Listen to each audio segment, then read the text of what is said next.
حضرات آپ سننے جا رہے ہیں سورہ البینہ، 98 نمبر کی یہ سورت مدنی ہے، اس میں 8 آیتیں اور 1 رکوع ہے۔ پہلی آیت کا آخری لفظ البینہ ہے، یہی اس سورت کا نام رکھ دیا گیا ہے۔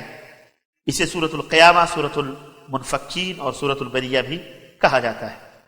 جمہور علماء کے نزدیک یہ سورت مدنی ہے، بعض لوگوں نے اسے مکی کہا ہے۔ ابن مردویہ نے ابن عباس رضی اللہ تعالیٰ عنہما سے روایت کی ہے کہ سورہ لم یکن مدینہ منورہ میں نازل ہوئی تھی، اور عائشہ رضی اللہ تعالیٰ عنہ سے روایت ہے کہ سورہ لم یکن مکہ میں نازل ہوئی تھی۔ بخاری اور مسلم وغیرہ نے انس رضی اللہ تعالیٰ عنہ سے روایت کی ہے کہ رسول اللہ صلی اللہ علیہ وسلم نے ابی بن کعب رضی اللہ تعالیٰ عنہ سے فرمایا کہ مجھے اللہ نے حکم دیا ہے کہ تمہارے سامنے لم یکن الذین کفروا پڑھوں۔ ابی نے پوچھا کیا اللہ نے میرا نام لے کر آپ سے کہا ہے؟ آپ نے کہا ہاں، تو ابی رونے لگے۔ تو لیجیے سورہ بینہ سماعت فرمائیے۔ بسم اللہ الرحمن الرحیم، اللہ کے نام سے شروع جو بڑا مہربان نہایت رحم والا ہے۔ لم يكن الذين كفروا من أهل الكتاب والمشركين منفكين حتى تأتيهم البينة۔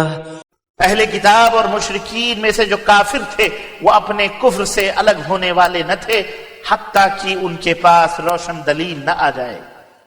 رسول من اللہ يتلو صحفا مطہرہ، اللہ کی طرف سے رسول جو انہیں پاکیزہ صحیفے پڑھ کر سناتا، فیہا کتب قیمہ، جس میں مستحکم کتابیں موجود ہیں۔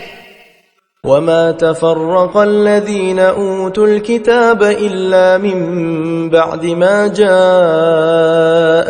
البينة، اور جن لوگوں کو کتاب دی گئی تھی ان میں تفرقہ اس بات کے بعد پیدا ہوا جبکہ ان کے پاس واضح احکام آ چکے تھے۔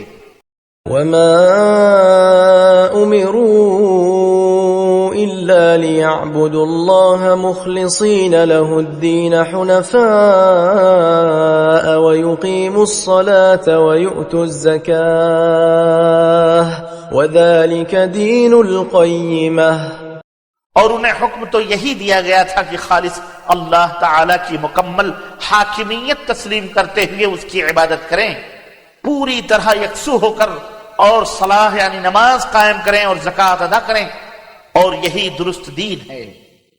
ان الذين كفروا من اهل الكتاب والمشركين في نار جهنم خالدين فيها اولئك هم شر البرية۔ اہل کتاب اور مشرکین میں سے جن لوگوں نے کفر کیا ہے وہ یقیناً جہنم کی آگ میں ہوں گے اور ہمیشہ ہمیشہ اس میں رہیں گے، اور یہی لوگ بدترین خلائق ہیں۔ ان الذين آمنوا وعملوا الصالحات اولئك هم خير البرية، اور جو لوگ ایمان لائے اور نیک عمل کیے یہی لوگ بہترین خلائق ہیں۔ جزاؤهم عند ربهم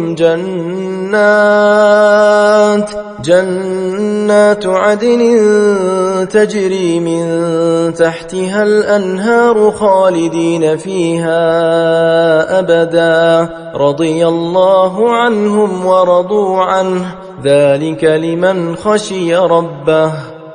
ان کے رب کے ہاں ان کا بدلہ ہمیشہ رہنے والی جنتیں ہیں جن کے نیچے نہریں چلتی ہیں، وہ ان میں ہمیشہ ہمیشہ رہیں گے۔ اللہ ان سے راضی اور وہ اللہ سے راضی ہو گئے۔ یہ اس شخص کے لیے ہے جو اپنے رب سے ڈرتا رہا۔